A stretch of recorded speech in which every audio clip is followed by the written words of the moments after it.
সোহাগকে নির্মমভাবে জাহেলিয়ার যুগের বর্বরতা পাথর দিয়ে যে নিক্ষেপ করে তাকে একের পর এক তাকে জ্যান্ত মানুষকে যেন রাস্তার সম্মুখে জনসম্মুখে যে হত্যা করেছে এটা খুবই ন্যাক্কারজনক হয়েছে।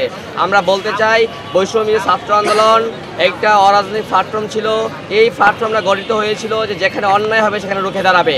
আমরা আবারও আওয়াজ তুলতে চাই, এই বৈষম্যের প্ল্যাটফর্ম ভেঙে যায় নাই, আমাদের ঐক্য ছিল, এখনও আছে। আমরা বলতে চাই যদি আবারও কেউ স্বৈরাচার ফেসিস্ট হয়ে উঠতে চায়, আমরা শেখ হাসিনাকে তাড়িয়েছি।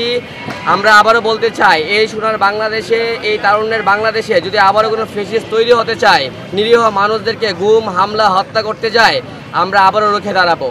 আমরা আপামর জনগণ আমরা এখনও ঐক্যবদ্ধ। আমরা দেখেছি যে জনসম্মুখে একটা ব্যক্তিকে, নিরীহ ব্যক্তিকে একের পর এক পাথর মেরে হত্যা করেছে, কিন্তু এই স্বাধীন বাংলাদেশে এখনও কোনো মানুষ এগিয়ে আসেনি। তার মানে বোঝাই যায় তারা কাদের পায়তারায়, কাদের ইশারায় তারা এই নৃশংস হত্যাকাণ্ড চালিয়েছে। তো আমরা বলতে চাই যে 24-এর পর যে গণঅভ্যুত্থানের পর যে বাংলাদেশের যে স্বরাষ্ট্র উপদেষ্টাকে আমরা যে জনগণের কাতারে দাঁড় করিয়েছি, জনগণের নিরাপত্তা দেওয়ার জন্য, জনগণের মালের নিরাপত্তা দেওয়ার জন্য, জনগণের অধিকার থেকে শুরু করে যান মালের নিরাপত্তা দেওয়ার জন্য আমরা যাকে স্বরাষ্ট্র উপদেষ্টা জাহাঙ্গীর স্যারকে আমরা দিয়েছি, আমরা দেখতে পাচ্ছি সে শুধু মানবতার দিক দিয়ে মানবতার ফেরিওয়ালার কাজ করছে। কাকে সেলুট শিখাইতে হবে, কার কাছে যাইতে হবে, কাকে মিষ্টি খাওয়াইতে হবে, আমরা শুধু সেগুলো দেখেছি।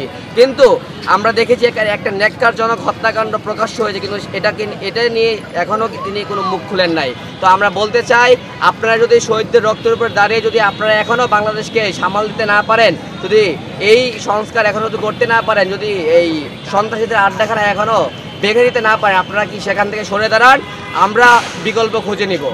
আমরা এই রক্ত দিয়ে আপনাদেরকে দাঁড় করিয়েছি আপনার সাধারণ জনগণ এই জনসম্মুখে মরার জন্য নয়। তো আমরা সর্বশেষ এটা বলতে চাই, এই যে বৈষম্য ছাত্র আন্দোলনের নেতা হয়ে আমি স্পষ্ট হয়ে বলতে চাই, যেখানে অন্যায় হবে সেখানে আমাদের প্রতিবাদ হবে। অন্যায়ের সাথে কখনোই আমরা আপোষ করিনি এবং করব না।